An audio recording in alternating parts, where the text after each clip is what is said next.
When people hear about Detroit, most of them think about cars and maybe music. But what about art? What kind of art can be found in a city that's known for its automobile? And how does it influence those who live there? In this series, we look at cities through their street art. So let's go to the streets of Detroit to see what kind of art we can find there. This is our channel.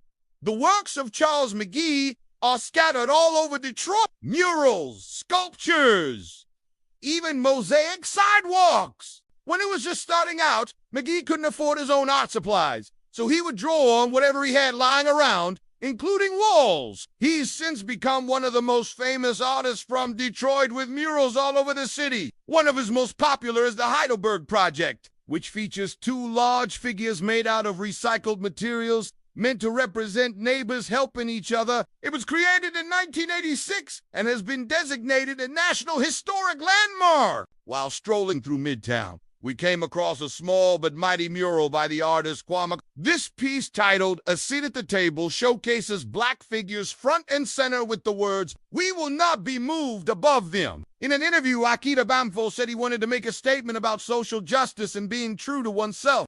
That's something the residents of Detroit seem to embrace. A few blocks away, we found another powerful mural by Akita Bamfo, this time on the side of a church. His pieces often featured bright colors with bold images that celebrate his heritage and the African diaspora. There's no shortage of tributes to Aretha Franklin all over the city of Detroit. She was born here and became known as the Queen of Soul. You might recognize some of her songs, like Think and Respect. But did you know that she also co-wrote and recorded an anti-war song called Free Soul? It was released during the Vietnam War and became an anthem for the civil rights movement. One of her many murals can be found on the side of a building in downtown Detroit. The painting depicts Franklin holding a microphone in front of musical notes and lyrics from her song. Street art isn't always about making a political statement or having your voice heard. Sometimes it's just about having fun. Take these colorful window murals in Greektown. For example, they were painted in 2012 to welcome visitors to the neighborhood and show off the area's vibrant culture. Or how about this playful mural of a woman holding flowers? It wasn't commissioned by anyone in particular, but by someone who just wanted to beautify their corner of the city. These kinds of random acts of art are part of what makes Detroit so special. Anyone can pick up a paintbrush and make their mark. During our walk through Greektown, we kept seeing murals dedicated to the local athletes from the area. Many of them represented the old Tiger Stadium where the Detroit Tigers played. Before moving to Comerica Park, the stadium was demolished in 2009, but the memory of the park and the players, who used to call it home, lives on.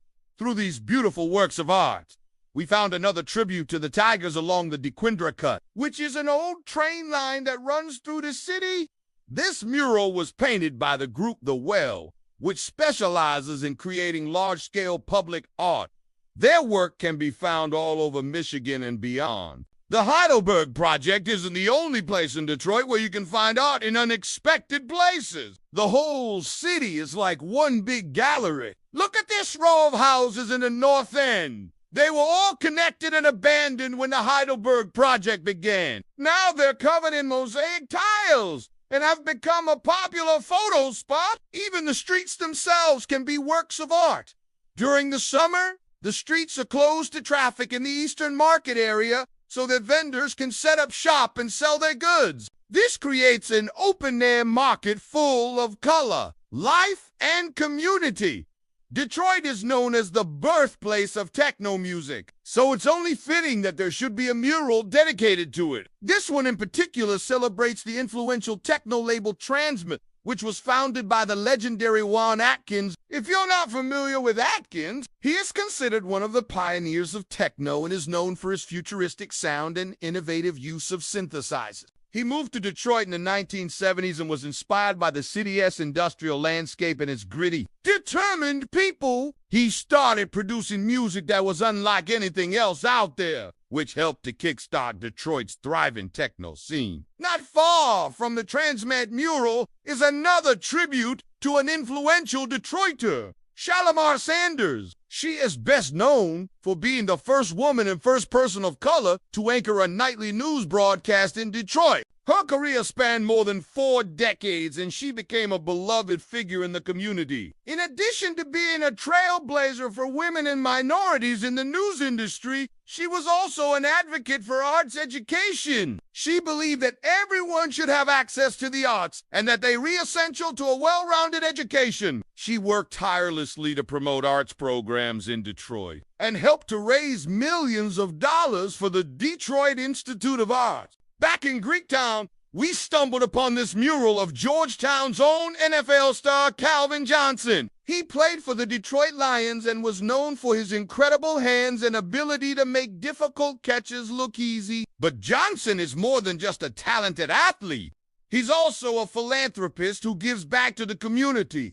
After retiring from the NFL, he founded the Calvin Johnson Foundation, which provides educational opportunities for underprivileged children. He's also active in various charities and organizations that support veterans and first responders. The murals in Detroit aren't just about celebrating the city's rich history and culture. They're also about honoring the everyday people who make Detroit such a special place. This mural in Corktown is attributed to the factory workers who once made the cars that put Detroit on the map. It was painted by the artist Anthony T. Clark, who is known for his realistic style and his ability to capture the humanity of his subjects. The workers in this mural may be anonymous, but they're no less important for that. They read the backbone of Detroit and the reason why the city has been able to endure so much and come back stronger than ever. The paintings we've seen so far are mostly of famous people or well-known businesses, but street art isn't just about that. It's also about giving voice to the voiceless and shining a light on important issues. This mural in the North End is a powerful reminder